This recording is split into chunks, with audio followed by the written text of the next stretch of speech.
ಸಚಿವರು ಕೂಡ ಅವತ್ತು ಹೇಳಿದರು. ಆದರೆ ಈಗ ಗೊತ್ತಾ ಏನು ಗೊತ್ತು, ಯಾವುದೇ ಪ್ರೋಟೋಕಾಲ್ ಇಲ್ಲ. ತಾವು ನೋಡ್ಬೋದು ಇವತ್ತು. ಯಾಕೆ ಲಾಸ್ಟ್ ಟೈಮು ಬಂದಾಗ ತಾವು ಪತ್ರಕರ್ತರು ಕೂಡ ಆ ಒಂದು ಕಾರ್ಯಕ್ರಮದಲ್ಲಿ ತಾವು ಕೂಡ ಭಾಗಿಯಾಗಿದ್ದರು. ಏನೇನಾಗ್ತು ಏನೇನಾಗ್ತಾ ನಾವು ಯಾವುದೂ ಕೂಡ ಪ್ರೋಟೋಕಾಲ್ ಬಿಟ್ಟು ಮಾಡಂತ ಯಾವುದೂ ಹೇಳಿಲ್ಲ. ಲೆಟ್ರ್ ಕೊಟ್ಟಿದ್ದಿದೆ ಆಲ್ರೆಡಿ, ಮತ್ತು ಮೆಸೇಜನ್ನು ಕೂಡ ಅವ್ರಿಗೆ ಹಾಕಿದ್ದು. ಏನಂತಂತಂದರೆ, ಪತ್ರದಲ್ಲಿ ತಿಳಿಸಿರುವ ದಿನಾಂಕದಂದು ಕಾರ್ಯಕ್ರಮವನ್ನು ಶಿಷ್ಟಾಚಾರ ಪ್ರಕಾರ ಸಿದ್ಧಪಡಿಸಿಕೊಳ್ಳುವಂತೆ ಮಾನ್ಯ ಶಾಸಕರು ತಿಳಿಸಿದ್ದಾರೆ ಅಂತ ನಮ್ಮ ಏನು ಕೂಡ ಸಂಬಂಧಪಟ್ಟ ಅಧಿಕಾರಿ ಹೇಳಿದ್ದಾರೆ. ಆದರೂ ಕೂಡ ಇವತ್ತು ಗಾಳಿಗೆ ತೂರಿ ಈ ಥರ ಒಂದು ಸರ್ಕಾರ ಇದೆ, ನಮ್ಮದೇ ನಡಿಬೇಕಂತ ಇವತ್ತು ಈ ಒಂದು ಕಾರ್ಯಕ್ರಮ ಮಾಡಿದ್ದಾರೆ. ಎಷ್ಟು ಮಟ್ಟಿಗೆ ಸರಿ ಇದೆ ಗೊತ್ತಾ? ಇವತ್ತು ಸ್ಥಳೀಯ ಶಾಸಕರಿಲ್ಲೇ ಇವರು ಕಾರ್ಯಕ್ರಮ ಮಾಡ್ತಾರಂತಂದ್ರೆ, ಯಾವುದೇ ಒಂದು ತಾಲೂಕು ಮಟ್ಟದಲ್ಲಿ ಕಾರ್ಯಕ್ರಮ ಆಗಬೇಕು ಅಂತಂದ್ರೆ ಅದು ಅಧ್ಯಕ್ಷತೆ ಶಾಸಕರು ಇರ್ತಾರೆ. ಇವತ್ತು ನಮ್ಮ ಹುಮ್ನಾಬಾದೇ ಇಲ್ಲ, ಇಡೀ ನಮ್ಮ ಕರ್ನಾಟಕದಲ್ಲಿ ಎಲ್ಲೂ ಕೂಡ ತಾವು ನೋಡ್ಬೋದು.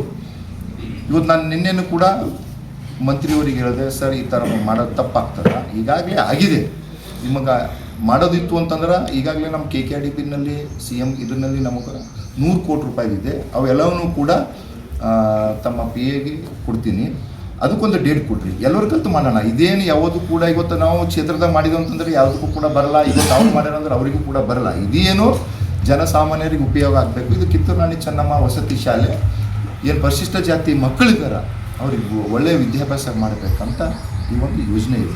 ಇದನ್ನು ತರಬೇಕಾಗ್ತಿತ್ತು ಅಂತಂದ್ರೆ ನಾನು ಸಂಬಂಧಪಟ್ಟ ಸಚಿವರಿಗೆ ಭಾಳಷ್ಟು ಸರ್ತಿ ಹೋಗಿ ಮನವಿ ಮಾಡಿದಾಗ ನಮ್ಮ ಕ್ಷೇತ್ರದಲ್ಲಿ 2 ಪರಿಶಿಷ್ಟ ಜಾತಿ ಕಿತ್ತೂರು ರಾಣಿ ಚೆನ್ನಮ್ಮ ವಸತಿ ಶಾಲೆ ಕೊಟ್ಟರಂದ್ರೆ ನಮ್ಮ ಭಾಗದಾಗ, ಯಾಕಂತಂದ್ರೆ ಪರಿಶಿಷ್ಟ ಜಾತಿ ಪರಿಶಿಷ್ಟ ಪಂಗಡ ಜನರು ಭಾಳಷ್ಟು ಜನರು ಇದ್ದಾರೆ. ಇವತ್ತು ಮಕ್ಕಳು ಇವತ್ತು ತೊಂದರೆ ಆಗ್ತಾಯಿದೆ ಅಂದಾಗ ಸ್ಪಂದನೆ ಮಾಡಿ ಇವತ್ತು ಬಿಡುಗಡೆ ಮಾಡಿದ್ರು. ಇವತ್ತು ಇಲ್ಲಿ ಯಾವುದೋ ಗುದ್ದಲಿ ಪೂಜೆ ಮಾಡಬೇಕು, ಯಾರಿಗೋ ಇದು ತೊಗೋಬೇಕಂತ ಯಾವುದೂ ಕೂಡ ಇಲ್ಲ. ನಾವು ಕೂಡ ಲೆಟ್ರ್ ಕೂಡ ಕೊಟ್ಟಿದ್ದೆವು. ಏನಂತಂದರೆ ಇದು ಶಿಷ್ಟಾಚಾರ ಪ್ರಕಾರ ಈ ಒಂದು ಕಾರ್ಯಕ್ರಮ ಮಾಡಬೇಕಂತ. ಈಗ ಅವ್ರು ಬರೋದು ಬಿಡೋದು ಈಗಾಗಲೇ ಏನಾಗಿತ್ತು, 3-4 ತಿಂಗಳ ಲೇಟ್ ಆಗಿದೆ. ಏನು ಪೈಲೆ ಜಾಗದ ಸಮಸ್ಯೆ ಆಗಿತ್ತು, ಜಾಗದ ಸಮಸ್ಯೆನೂ ಕೂಡ ಕ್ಲಿಯರ್ ಮಾಡ್ಕೊಂಡು ಎಲ್ಲನೂ ಕೂಡ ಕೊಟ್ಟಿದ್ದೆವು. ನಾವು ಎಷ್ಟು ಬೇಗನೆ ಮಾಡ್ತೇವೆ ಅಷ್ಟು ಬೇಗನೆ ಆ ಮಕ್ಕಳಿಗೆ, ಇದೇನು ಯಾರಿಗೆ ಬರೋದಿಲ್ಲ, ಇದು ಆ ಮಕ್ಕಳಿಗೆ ಬಡ ಜನರ ಮಕ್ಕಳು ಏನು ಇವತ್ತು ವಿದ್ಯಾಭ್ಯಾಸ ಮಾಡ್ತಾ ಇದ್ದಾರೆ ಅವ್ರಿಗೆ ಉಪಯೋಗ ಆಗ್ತದಂತ ಈ ಒಂದು ಯೋಜನೆ ಕೂಡ ಸರ್ಕಾರದಿಂದ ಮಾಡ್ಕೊಂಡು ಬಂದಿದ್ದಾರೆ. ಇವತ್ತು ನಮ್ಮ ಕ್ಷೇತ್ರಕ್ಕೆ ಕೂಡ ಬಂದಿದೆ. ನಾವು ಸರ್ಕಾರಕ್ಕೆ ಅವತ್ತು ಕೂಡ ನಾವು ಧನ್ಯವಾದ ಹೇಳಿದ್ದೆವು. ಇದರಲ್ಲಿ ಎರಡನೇ ಮಾತೇ ಇಲ್ಲ. ಇವತ್ತು ಯಾವುದೋ ಕಾಂಗ್ರೆಸ್ ಸರ್ಕಾರ ಇದೆ, ನಾವು ಇದ್ದೇವೆ ಅಂತ ಯಾವುದೂ ಕೂಡ ಇಲ್ಲ. ನಮಗೇನು ಬೇಕು ಅಂತಂತಂದರೆ ಅಭಿವೃದ್ಧಿ ಆಗ್ತದೆ. ಆದರೆ ಇವತ್ತು ತಾವು ನೋಡ್ಬೋದು, ಇವತ್ತು ಶಾಸಕರು ಇಲ್ಲೇ ಇವತ್ತು ಒಂದು ಕಾರ್ಯಕ್ರಮ ನಡೆಸ್ಕೊಂಡು ಹೋಗ್ತಾ ಇದ್ರು. ನಾವು ಸಚಿವರಿಗೆ ಕೇಳಿದೆವು, ಸರ್ ಇದು ತಪ್ಪಾಗ್ತಾ ಇದೆ, ಏನು ಮೊನ್ನೆನೇ ಕೂಡ 9ನೇ ತಾರೀಕಿಗೆ ಇದು ಶಂಕುಸ್ಥಾಪನೆ ಆಗಿದೆ, ಮತ್ತು ಮುಂದೆ ಇದು ಶಂಕುಸ್ಥಾಪನೆ ಆಗಿದ್ಮೇಲೆ ಬಿಲ್ಡಿಂಗ್ ಜಲ್ದಿ ಕಂಪ್ಲೀಟ್ ಮಾಡಿ 1 ವರ್ಷದಲ್ಲಿ ಕಾಂಟ್ರಾಕ್ಟರು ಕೂಡ ಈ 1 ವರ್ಷದಲ್ಲಿ ಈ ಕಾಮಗಾರಿಯನ್ನು ಪೂರ್ಣ ಮಾಡಿ ಹಸ್ತಾಂತರ ಮಾಡ್ತಂದ್ರೆ ತಮ್ಮ ಒಂದು ಉದ್ಘಾಟನೆಯಲ್ಲಿ ಈ ಒಂದು ಒಳ್ಳೆ ರೀತಿಯಿಂದ ಉದ್ಘಾಟನೆ ಮಾಡೋಣ ಅಂತ ಕೂಡ ಹೇಳಿದೆ. ಇಲ್ಲ, ನಾನು ಹೇಳಿದ್ದೇನೆ, ನಾನು ಇವತ್ತೇ ಮಾಡಬೇಕು ಅಂತ. ಇದು ಯಾವ ಥರ ನಡೀತಾ ಇದೆ ಗೊತ್ತಾ? ಎಲ್ಲೇ ಅಧ್ಯಕ್ಷರು ಇಲ್ಲೇ ಯಾವುದೇ ಕಾರ್ಯಕ್ರಮ ಮಾಡೋದಕ್ಕೆ ಶೋಭೆ ಬರ್ತದೆ ಅಂತ ಇಷ್ಟೆಲ್ಲ ರಿಕ್ವೆಸ್ಟ್ ಮಾಡಿದ್ರು ಕೂಡ ಇವತ್ತು ರಾಜರೋಷವಾಗಿ ಹೋಗಿ ಶಂಕುಸ್ಥಾಪನೆ ಮಾಡಿ ಮತ್ತೇನು ಇವತ್ತು ನಾವು ಅಲ್ಲಿ ಹೋಗ್ತಾ ಇದ್ದೇವೋ ನಮ್ಮ ಕಾರ್ಯಕರ್ತರಿಗೆ ಜನಸಾಮಾನ್ಯರಿಗೆ ಕರ್ಕೊಂಡು ನಮಗೆ ಹೋಗ್ಲಿಕ್ಕೂ ಕೂಡ ನಿರ್ಬಂಧ ಇರುತ್ತೆ. ತಾವು ನೋಡ್ಬೋದು ವಿಡಿಯೋನಲ್ಲಿ ಇದೆ. ಇವತ್ತು ನಾವು ಅದೇ ಪೊಲೀಸ್ ಅಧಿಕಾರಿಗಳಿಗೆ ಕೂಡ ಕೇಳಿದೆ, ಇವತ್ತು ಯಾರ ಅಧ್ಯಕ್ಷತೆದಾಗ ತಾವು ಮಾಡ್ತಾ ಇದ್ದೀರಿ, ಅಲ್ಲಿ ಅವರೇ ಇಲ್ಲ ಅಂತಂತಂದ್ರೆ ನಾವು ಅಲ್ಲಿ ಹೋಗಿ ಕೇಳೋಂಥ ಪ್ರಶ್ನೆನೂ ಕೂಡ ಮಾಡ್ತಾ ಇಲ್ಲ. ಅಂದರೆ ಏನು ಅವರ ಸರ್ಕಾರ ಇದೆ, ಪೊಲೀಸ್ ಆಗ್ಬೋದು, ಅಧಿಕಾರಿಗಳು ನಾವು ನೋಡಿ ಅಲ್ಲಿ ಇದೆ. ಗೊತ್ತಾ ನಾವು ಇವತ್ತು ಕೇಳುವಂಥ ಹಕ್ಕಿ ಗೊತ್ತಿಗೊಡ್ಡ ಸಂವಿಧಾನಿಕ, ನಾವು ಸಂವಿಧಾನ ಬುಕ್ಕನ್ನು ಕೂಡ ಒಯ್ದವ್ರಿಗೆ ಕೇಳಿದ್ದು, ಸಂವಿಧಾನಿಕ ಮ್ಯಾಗ ಪ್ರಮಾಣ ಮಾಡಿ ಹೇಳ್ತಿದ್ದೀನಿ ಸರ್, ನಾನು ಯಾವುದೇ ಇದರಲ್ಲಿ ತಾರತಮ್ಯ ಇಲ್ಲ, ನಾನು ಪ್ರೋಟೋಕಾಲ್ ಪ್ರಕಾರ ಮಾಡಂತ ನಾವು ಲೆಟ್ರ್ ಕೂಡ ಕೊಟ್ಟಿದೆ. ಯಾವ ಅಧಿಕಾರಿಗಳು ತಪ್ಪು ಮಾಡ್ಯಾರ ಅವ್ರ ಮೇಲೆ ಕ್ರಮ ವಹಿಸಂಗೆ. ಮತ್ತು ಇವತ್ತೇನು ಇದು ಮಾಡ್ತಾಯಿದ್ರಿ ತಪ್ಪಾಗ್ತಾಯಿದೆ. ಆಲ್ರೆಡಿ ಇವತ್ತು ಶಾಸಕರು ಇದಕ್ಕೆ ಗುದ್ದಲಿ ಪೂಜೆ ಮಾಡಿದ್ಮ್ಯಾಕ ತಾವು ಇಲ್ಲಿಗೆ ಬಂದು ಮಾಡೋದು ಎಷ್ಟು ಮಟ್ಟ ಸರಿ? ನಿಮಗೆ ಮಾಡೋದೇ ಇತ್ತು ಅಂತಂತಂದ್ರೆ ಈಗ 100 ಕೋಟಿ ರೂಪಾಯಿ ನಮ್ಮ ಹತ್ರ ಫಂಡ್ ಇದೆ. 100 ಕೋಟಿ ರೂಪಾಯಿದು ಹೊಸ ಚಾಲನೆ ಯಾವ್ದು ಮಾಡಬೇಕು ಅವೆಲ್ಲಕ್ಕೆ ಒಂದು ಡೇಟ್ ಫಿಕ್ಸ್ ಮಾಡೋಣ, ಕುಂತು ಅದಕ್ಕೂ ಕೂಡ ಮಾಡೋಣ. ಇವತ್ತು ಒಂದು ಎಕ್ಸಾಂಪಲ್ ಹೇಳ್ತೀನಿ, ಶ್ರೀ ವೀರಭದ್ರೇಶ್ವರ ದೇವಸ್ಥಾನದ ಡೆವಲಪ್ಮೆಂಟ್ ವರ್ಕಿಗೆ 6 ಕೋಟಿ ರೂಪಾಯಿನಲ್ಲಿ ಟೆಂಡರ್ ಆಗಿದೆ. ನಾನು ಪದೇ ಮಾನ್ಯ ಜಿಲ್ಲಾ ಉಸ್ತುವಾರಿ ಸಚಿವರಿಗೆ ಹೇಳೀನಿ, ಸಂಬಂಧಪಟ್ಟ ಸಚಿವರು ನಮ್ಮ ಮುಜರಾಯಿ ಇಲಾಖೆ ಸಚಿವರು ರಾಮಲಿಂಗಾರೆಡ್ಡಿ ಸಾಬರಿಗೂ ಕೂಡ ಹೇಳೀನಿ, ಸರ್ ಇದು ಭಾಳಷ್ಟು ಸಮಯ ಆಗ್ತಾ ಇದೆ, ಇವತ್ತು ಭಕ್ತರಿಗೆ ಅನುಕೂಲ ಆಗಬೇಕಂತ ಅದೆಲ್ಲ ಇಟ್ಟಿದೆ. ಅದು ಮಾಡೋಣ ಅಂತಂದ್ರೆ ಇದು ಯಾವುದೂ ಕೂಡ ಇಲ್ಲ. ಇದೇ ಒಂದೇ ವರ್ಕ್ ಮಾಡಬೇಕಂತ ಅವ್ರ ಹತ್ರ ಏನಿತ್ತು ನನಗದು ಗೊತ್ತಾಗ್ತದೆ. ಇವತ್ತು ನಮ್ಮ ST ಸಮಾಜಕ್ಕೆ ಇದರಿಂದ ಶಾಲೆ ಬಂದಿದೆ, ಮೈನಾರಿಟಿಲಿಂದ ಬಂದಿದೆ.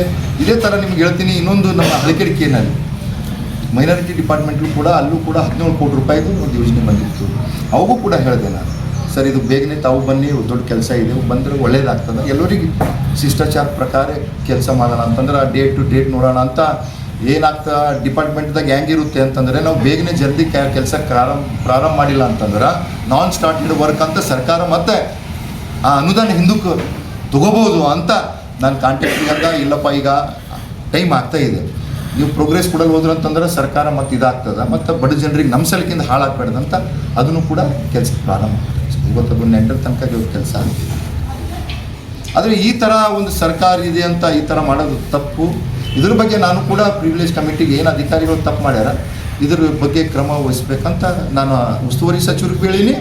ಮತ್ತು ಸದನದಲ್ಲೂ ಕೂಡ ಇದ್ರ ಬಗ್ಗೆ ಪ್ರಸ್ತಾವನೆ ಮಾಡ್ತೀವಿ, ಪ್ರಿವಿಲೇಜ್ ಕಮಿಟಿಗೆ ಕೂಡ ನಾನು ಹಾಕ್ತೀನಿ. ಯಾಕಂದರೆ ಇದೇ ಥರ ಅನ್ಯಾಯ ಆಯಿತು ಅಂತಂದ್ರೆ ನಾನು ಉಸ್ತುವಾರಿ ಸಚಿವರಿಗೆ ಕೇಳಕ್ಕೆ ಬಯಸ್ತಾ ಇದ್ದೀನಿ, ಹಿಂದಕ್ಕೆ ತಾವು ಕೂಡ 4 ಸರ್ತಿ ಶಾಸಕರಾಗಿರಿ, ಮಂತ್ರಿಗಳಾಗಿದ್ರಿ. ಹಿಂದಕ್ಕೆ ನಮ್ಮ ಸರ್ಕಾರನೂ ಕೂಡ BJP ಸರ್ಕಾರ ಇತ್ತು, ನಮ್ಮವರು ಕೂಡ ಉಸ್ತುವಾರಿ ಸಚಿವರಿದ್ದರು. ತಮಗೆಲ್ಲೇ ಒಂದು ನೀವು ಈ ಥರ ಮಾಡಿದ್ರೆ ಅಂತ ಕ್ವಶನ್ ಮಾಡಿದ್ದೀರ? ಇಲ್ಲ ನಾನು ಬರೋ ತನಕ ನೀನು ಪೂಜೆ ಮಾಡಿಬೇಡ ಅಂತ ಎಲ್ಲರೂ ಕೂಡ ಅಂದಿದ್ದಾರ? ಇದೇನಿದೆ, ಒಂದು ಸಿಸ್ಟಮ್ ಇದೆ, ಒಂದು ಸಿಸ್ಟಮ್ ಪ್ರಕಾರ ಕೆಲಸ ಮಾಡ್ಕೊಂಡು ಹೋಗೋದು. ಇವತ್ತು ಜಿಲ್ಲೆಯಲ್ಲಿ ಇವತ್ತು ಹುಮನಾಬಾದ್ದಾಗೆ ಶಿಷ್ಟಾಚಾರ ಬಗ್ಗೆದಾಗ ಎಲ್ಲರೂ ಕೂಡ ಕೇಳ್ತಾ ಇದ್ದಾರೆ. ಜಿಲ್ಲೆಯಲ್ಲಿ ರಾಜ್ಯದಲ್ಲಿ ಎಷ್ಟು MLAಗಳು ಮಂತ್ರಿಗಳು ಶಿಷ್ಟಾಚಾರ ಪ್ರಕಾರ ಕೆಲಸ ಮಾಡ್ಕೊಂಡು ಹೋಗಿದ್ದಾರೆ. ಇಲ್ಲೇ ಬಾಲ್ಕಿನಿ ಇದೆ ಅವ್ರದ್ದು ಕೂಡ, ಅಲ್ಲಿ ಎಷ್ಟು ಸಮಯದಲ್ಲಿ ಶಿಷ್ಟಾಚಾರ ಪಾಲನೆ ಮಾಡಿ ಇವತ್ತು ಅಲ್ಲಿ ಉದ್ಘಾಟನೆ ಶಂಕುಸ್ಥಾಪನೆ ಮಾಡ್ಕೊಂಡು ಹೋಗ್ತಾ ಇದ್ದಾರೆ. ನಾನು ಪದೇ ಹೇಳ್ತಾ ಇದ್ದೀನಿ, ಈ ಥರ ಆಗಿದಾಗ ಕೂಡ ಪದೇ ಸಚಿವರು, ಯಾಕಂದ್ರೆ ನಮ್ಮ ಸಚಿವರು ಉಸ್ತುವಾರಿ ಸಚಿವರಿದ್ದಾರೆ, ಇವತ್ತು ಸರ್ಕಾರ ಇದೆ, ಅವರಿಗೂ ಕೂಡ ನಾನು ಹೇಳ್ತಾ ಇದ್ದೀನಿ, ಇಲ್ಲಿ ಈ ಥರ ತಪ್ಪಾಗ್ತಾಯಿದೆ, ಇದು ಹಿಂಗೆ ಆಗ್ತಾಯಿದೆ, ನಮ್ಮ ಹುಮನಾಬಾದ್ಗೆ ಈ ಥರ ಯಾಕೆ ಆಗ್ತಾಯಿದೆ.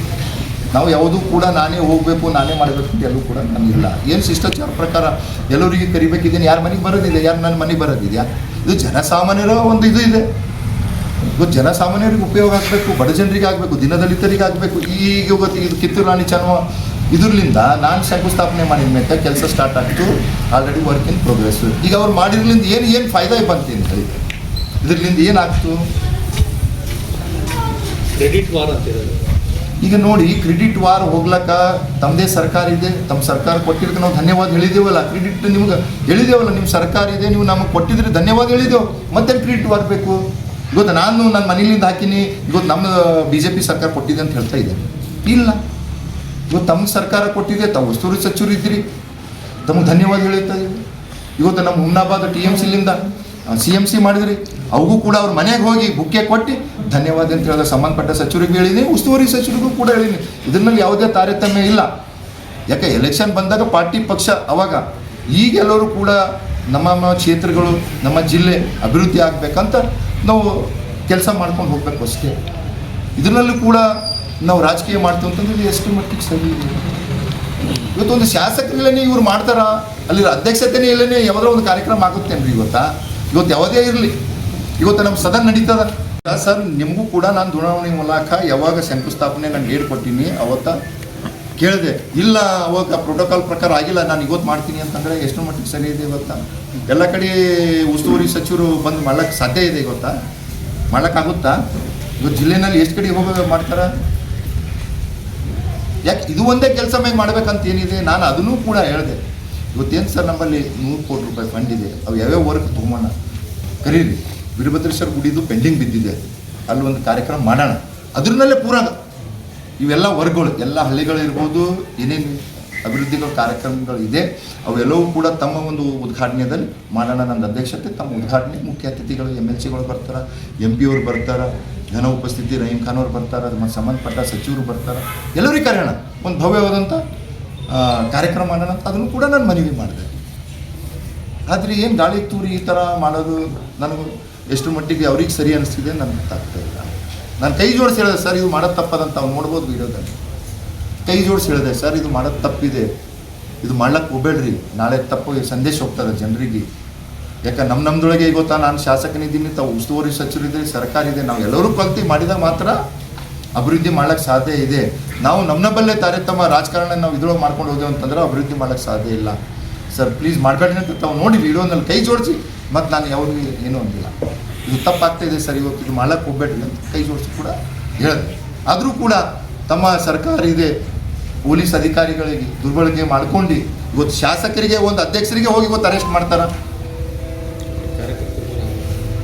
ಕಾರ್ಯಕರ್ತರ ಮ್ಯಾಗ ಪೊಲೀಸರು ಲಾಠಿ ಚಾರ್ಜ್ ಮಾಡೋರು. ಇದು ಎಷ್ಟು ಮಟ್ಟಿಗೆ ಸರಿ ಇದೆ? ಇದು ತಮ್ಮ ಸರ್ಕಾರ ಇದೆ ಅಂತ ಇರ್ತದ. ಸರ್ಕಾರ ಯಾವುದೇ ಶಾಶ್ವತ ಇಲ್ಲ. ಇವತ್ತು ನನ್ನ ಶಾಸಕನಿದೆ ಶಾಶ್ವತದ ಇದು. ಇವತ್ತು ಅವ್ರ ಸರ್ಕಾರ, ಕಾಂಗ್ರೆಸ್ ಸರ್ಕಾರ ಇದೆ ಅಂತ ಶಾಶ್ವತ ಇದೆ.